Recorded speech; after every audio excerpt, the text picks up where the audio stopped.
Magandang araw sa lahat. Ako nga pala ang inyong lingkod sa araw na ito, Benladin J. Saylila. At ang paksang tatalakayin ko ay ang poetika at ang konteksto nito. Ano ang poetika? Ang poetika ay isang sangay ng filosofiya na tumatalakay sa kalikasan, pinagmulan at mga epekto ng tula. Ito ay isang malawak na paksa na sumasaklaw sa iba't ibang aspekto ng tula, kabilang ang formularyo, wika, epekto at emosyon. Sa madaling sabi, ang poetika ng isang manunulat ay ang sarili niyang definisyon sa panitikan. Dito malalaman kung ano sa tingin niya ang esensyal na katangian ng isang maikling kwento, tula o dula. Gayon din, sinasabi sa poetika ng isang manunulat kung ano ang kanyang mga pamantayan upang masabi na mahusay o hindi ang isang teksto. Sa poetika rin ng isang manunulat, matutuklasan ang moral at political na tingin niya sa panitikan. Halimbawa, malalaman dito kung ano ang tula para sa kanya. Ay dapat bang isangkot sa mga usaping panlipunan o hindi? Malalaman din sa poetika ng manunulat kung ano ang opinyon niya tungkol sa dula, kung ito ay tapos na, kapag ito ay nasulat na, o kung kailangan po pa itong maitanghal dahil para sa kanya hindi kumpleto ang dula kung walang manonood. Nagmula ang ideya ng poetika kay Aristotle na hindi manunulat ng maikling kwento o tula, kundi isang pilosopo mula sa sinaunang Gresya. Isa siyang henyo at walang paksa na hindi niya kinutkot at ginalugat. Mula sa etika hanggang sa biolohiya, mayroon pa nga siyang gawa na pinamagatang De Anima na tungkol sa kaluluwa. Ang kanyang akdang Poetics ang pinakaunang seryosong pagninilay tungkol sa kabuuan ng dula. Ang bahaging tinalakay niya ay tungkol sa trahedya, isa sa pangunahing uri ng tula. Ang isa pa ay komedya, ngunit walang kopyang matatagpuan na mababasa tungkol sa pananaw ni Aristotle sa paksang ito. Kung halimbawa, tinanong kung ano ang tatsulok, sasabihin isa itong hugis na may tatlong gilid. Halimbawa naman, kung itatanong ng guro kung ano ang tao, sasabihin ang tao ay nilalang na may katwiran. Ang itinanong naman ni Aristotle sa sarili ay kung ano ang trahedya. Kumbaga, paano malalaman na iba ang tatsulok sa parisukat?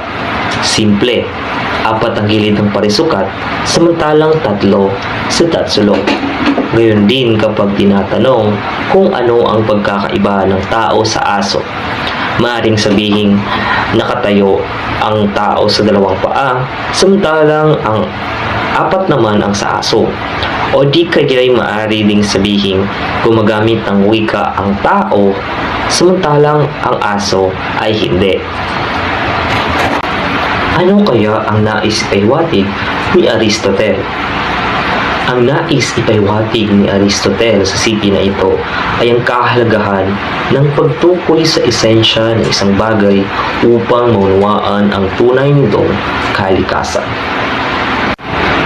Ipinakita niya ito sa pamamagitan ng mga halimbawa ng tatsulok, parisukat, tao at aso. Sa tatsulok at parisukat, ang pagkakaiba ay nasa bilang ng mga gilid. Sa tao at aso naman, ang pagkakaiba ay nasa kakayahang maglakad sa 2 paa at gumagamit ng wika. Para kay Aristotle, ang pag-unawa sa esensya ng isang bagay ay mahalaga upang maunawaan kung ano talaga ito at kung paano ito naiiba sa ibang mga bagay. Sa konteksto ng trahedya, nais ni Aristotle na tukuyin ang esensya nito upang maiba ito sa ibang anyo ng panitikan. Sa madaling salita, gusto niyang malaman kung ano ang nagpapakilala sa trahedya bilang trahedya. Para sa kadagdagang impormasyon, ipagpapatuloy ito ng aking mga kasamahan. Magandang araw, ako nga pala si Sarhana Unaid at ngayon ay pag-uusapan natin ang pagkakaiba ng trahedya at komedya. Ang trahedya ay isang uri ng dula na may layuning pukawin ang damdamin ng awa at takot sa manunood na humahandong sa tinatawag na catharsis o pagpupurga ng emosyon. Sa trahedya, nakikita ng manonood ang sarili sa bida, ngunit hindi siya direktang apektado ng mga trahedyang nagaganap sa kwento.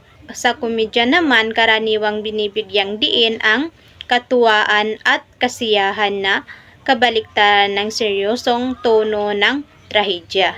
Ngayon ay dadako tayo sa mga elemento ng trahedya ayon kay Aristotle. At mayroong itong 4 na elemento. Una ay ang catharsis. Ang catharsis ay ang paglilinis ng damdamin, ng takot at awa. Halimbawa, sa Haring Edipo, nararamdaman ng manonood ang catharsis sa pagbulag ni Edipo sa sarili. Ngunit hindi nila nararamdaman ang sakit nito. Pangalawa naman ay anagnorisis o pagkilala. Dito naman ay ang sandali ng pagtuklas ng katotohanan ng bida sa Haring Edipo. Ito ang sandaling nalalaman niyang siya ang pumatay sa kanyang ama. Pangatlo naman ay ang perpetua o pagbabaliktad. Dito ay ang pagbabago sa posisyon o kapalaran ng bida matapos ang anagnorisis. Halimbawa dito ay mula sa pagiging hari, naging bulag at patapon si Edipo. Pang-apat naman ay ang hamartia, pagkakasala o pagkakamali. Dito ay ang katangian ng bida na nagdudulot ng kanyang kapahamakan. Halimbawa dito ay ang kayabangan ni Edipo na naging sanhi ng kanyang pagkadiskubre ng katotohanan at pagdurusa. Mahalaga ang trahedya ayon kay Aristotle. Ang mga elementong ito ang nagpapalalim sa trahedya na nagpapaiba rito sa iba pang anyo ng dula at panitikan. Bagaman maaaring may limitasyon ang kanyang pagsusuri, ang kanyang pagtatangka na maunawaan at bigyang kahulugan ang trahedya ay nagbibigay ng pundasyon sa pagsusuri ng mga manunulat at manunood. Isa sa pinakaimportanteng manunulat sa Pilipinas na pumasok na sa Hall of Fame ng Gawat Carlos Palanca na si Rodolfo Rodi Vera. Marami na siyang naisulat na dula at may mga likha rin siya sa telebisyon. Halimbawa ang One Tamat sa Channel 7 at pelikula. Halimbawa ang premyanadong Norte ng direktor na si Lap Diaz. Pinamagatang ang dula bilang panitikan ang poetika ni Rodi Vera na binasa niya sa ika-51 UP National Writers Workshop.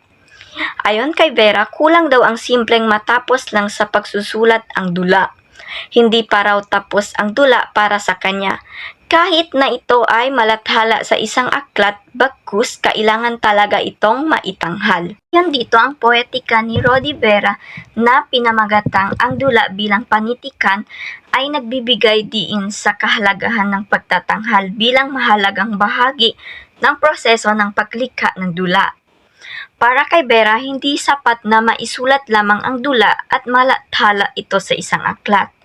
Ang tunay na pagkumpleto ng isang dula ay nangyayari lamang sa entablado, kung saan ito ay nagbibigay ng buhay sa pamamagitan ng mga aktor, direktor at iba pang tauhan sa produksyon. Ang pagtatanghal ay hindi lamang isang simpleng pagpapakita ng nakasulat na teksto. Ito rin daw ay isang proseso ng interpretasyon at paglikha kung saan ang mga salita sa pahina ay nagiging mga karanasan at emosyon na nahahawakan at nararamdaman ng manonood. Sa pamamagitan ng pagtatanghal, nagkakaroon ng interaksyon ang dula sa madla na nagbibigay ng bagong dimensyon sa kahulugan at mensahe nito. Ang poetika ni John Barrios. Ang poetika ni John Barrios ay nagpapakita ng kanyang paglalakbay mula sa tradisyonal na pagsusulat patungo sa eksperimentasyon. Nagsimula siya sa mga kwentong may tradisyonal na anyo, realistiko, na tauhan at linya ng banghay. Ngunit hinahanap niya ang bagong paraan ng pagkukwento na nagtulak sa kanya na mag-eksperimento sa anyo at nilalaman. Ang eksperimentasyon ni Barrios ay nagdulot ng pagbabago sa kanyang pagpili ng mga paksa. Naging interesado siya sa kasarian, mito, popular na kultura at teknolohiya. Para sa kanya, ang anyo at nilalaman ay magkakaugnay. Ang mga pagbabago sa isa ay nagdudulot ng pagbabago sa isa pa. Ayon dito, ang poetika ni John Barrios ay naglalarawan ng isang evolusyonaryong paglalagbay sa pagsusulat mula sa tradisyonal na pagkukwento tungo sa mas experimental na mga anyo. Nagsimula siya sa mga kwentong may malinaw na estruktura o realistiko na mga tauhan at sa isang linear na daloy ng mga pangyayari, ngunit ang kanyang pagnanais na tuklasin ang mga bagong paraan ng pagpapahayag ay nagtulak sa kanya upang mag-eksperimento sa parehong anyo at nilalaman ng kanyang mga akda. Ang eksperimentasyong ito ay malinaw na makikita sa kanyang pagpili ng mga paksa. Hindi na siya mananatili sa mga tradisyonal na tema. Bagkus ay nagpapakita siya ng interes sa mga isyung may kinalaman sa kasarian, mito, popular na kultura, at teknolohiya. Para kay Barrios, ang anyo at nilalaman ay hindi magkahiwalay. Ang pagbabago sa isa ay nagdudulot din ng pagbabago sa isa pa. Ang kanyang eksperimentasyon sa anyo ay nagsisilbing behikulo upang mas mahusay na maipahayag ang kanyang mga bagong paksa na nagbubunga ng mas malalim at mas komplikadong mga kwento. Ang kanyang paglalakbay ay nagpapakita ng isang patuloy na paghahanap para sa mga bagong paraan upang maipahayag ang kanyang sining at maiparating ang kanyang mga mensahe sa kanyang mga mambabasa. Ako nga pala si Ginoong Reni Boy M. Cañedo, nagmula sa PSET Filipino 3A. Ang poetika ni Carlos Piocos III. Si Carlos Piocos III ay may MA sa Critical and Cultural Theory sa Universidad ng Cardiff at kasulukuyang tinatapos ang kanyang PhD sa literatura ng Universidad ng Hong Kong. Inatala noong 2010 ng Universidad ng Santo Tomas ang kanyang unang koleksyon ng mga tula. Ang corpus, pinamagatang ang kanyang poetika bilang crimes of passion, pagkatestigo at pagkaabsuelto na sa tula. Binasa niya ito sa ika-51 Up National Writers Workshop. Para kay Piocos, hindi maaaring sabihin ng manunulat na basta o ewan kapag tinanong siya ng bakit ka sa ganyang paraan nagsusulat. Mahalaga sa kanya na maipaliwanag ng manunulat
Magandang araw sa ating lahat. Ang nasa inyong harapan ay si Binibining po Vijay Bacolod na siyang magko-continue ng paksang pinalakay ng ating mga unang tagapagdaloy.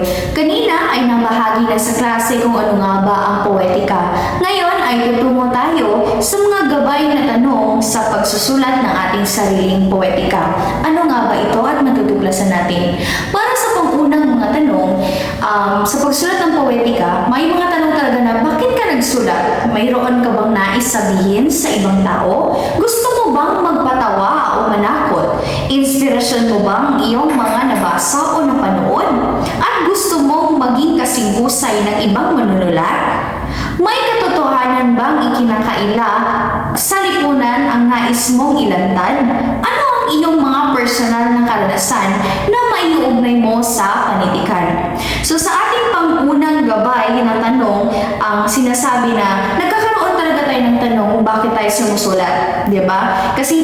Dapat kasi mayroon talaga tong hugot kung saan nga ba natin kinukuha ng lakas or kinukuha ng ideya ang ating mga isinusulat. Kung kaya't mayroon tayong mga gabay na tanong na kung saan itong magbibigay sa atin ng inspirasyon upang isulat ang mga nais nating isulat. Ngayon ay tutungo tayo sa pangalawa, ang sunod pang mga tanong. Dito ay tinatanong kung anong iyong isinusulat. Ikaw ba ay makata? Mahilig ka ba sa mga tradisyonal na anyo tulad ng tanaga o soneto? Bakit dapat may sukat at tugma ang isang teksto para matawag itong tula? Ano ang kayang maipahayag ng malayang taludturan na hindi kaya ng mga tulang may anyo? Kung ikaw ay manunulat ng isang maikling kwento, mag-e-eksperimento ka ba? O baka naman mas gusto mo ang klasikal na lapit sa pag-akda? Anong mga teknik na ginagamit mo para maging realistiko ang iyong mga tauhan? Okay, napansin natin sa sunod pang mga tanong ay binubuo pa rin ito ng mga tanong dahil nga sabi ko kanina na kailangan talaga natin ng mga hugot. Kung kaya binubuo ang pagsusulat natin ng mga katanungan kung saan nga ba konektado ang ating isinusulat. Ngayon ay natangalakay na natin ang una at pangalawang mga gabay na tanong. So ngayon ay tutungo tayo sa pangatlo na kung saan ito ay ang dagdag pang mga tanong. Ano-ano nga ba ang mga tanong ang naglalaman dito? Una, ano ang katangian ng magandang gawa? Dapat ba may emosyong maramdaman ang mababasa? Ano ang mas magaling? Ang simple o ang komplikado? Mayroon bang dapat matutunan ang makaka-enkwentro sa isang piyesa? Dapat bang laging may bago sa isang likha? Kung uulitin din naman ang nakaraan, bakit pa magsusulat? Yun ay ang ilan sa mga katanungan sa dagdag pang mga gabay na tanong sa ating pagbuo ng poetika. Okay, kanina ay nabahagi na natin ang una, pangalawa at pangatlong mga gabay na tanong sa pagbuo ng poetika. Ngayon ay tutungo tayo sa panghuli. Ano nga ba ang nilalaman ng panghuli? Una ay ano ang relasyon ng pagsusulat mo sa lipunan? Dapat ba ang unahin ng manunulat ang kanyang bayan o ang kanyang sarili? Bakit? Ano ang utang ng isang manunulat sa kanyang kapwa-tao? Ang pagsusulat mo ba ay walang pakialam? Kumakampi sa mga api o sa mga nang-aapi? Dagdag pa dyan, meron pa tayong isang katanungan, sa anong paraan makakatulong sa ibang Pilipino ang iyong mga akda?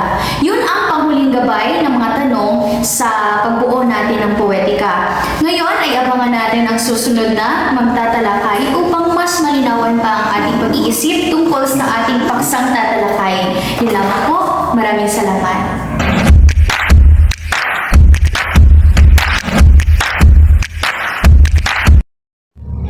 Paglathala ng pinal na produkto sa internet. Makata man o kwintista, maaaring ilathala ang mga gawa sa isang blog. Sa ganitong paraan, mas mababasa ito ng mga tao na nasa internet. Dalawa ang pangunahing blogging platform, ang WordPress at Blogger. Mas madali ang paggawa ng blog sa Blogger. Pumunta lamang sa blogger.com at pinutin ang sign up. Sundin ang proseso at ilang segundo lang ay may blog ka na. Pareho lang ang paggamit ang hakbang sa paggamit ng WordPress.com. Ngunit may isang pagkakaiba. Samantala, kailangan pang ihiwalay na email sa WordPress sa Blogger kapag gumawa ng account sa Blogger. Magkakaroon na rin ng account sa Gmail. Binubuo ang bawat blog ng post at page. Sa page, inilalagay ang mga impormasyon na matagal na bago palitan. Halimbawa, pwedeng gumawa ng page na ang pangalan ay tungkol sa proyekto. Dito maaaring ilarawan ang paaralan, pati na rin ang klase kung saan ginawa ang tula o maikling kwento. Maiglik tala sa hypertext. Ang hypertext ay isa sa napakapanabik na inobasyon sa panitikan. Isa naman ito sa paraan upang hanapin ang bugs. Gamit ang teknolohiya sa internet, binibigyan ng hypertext ng tila walang katapusang kwento ang isang akda. Ang anumang isulat sa blog ng bawat salita, maaaring lagyan ng hyperlink. Ito ang hyper sa hypertext.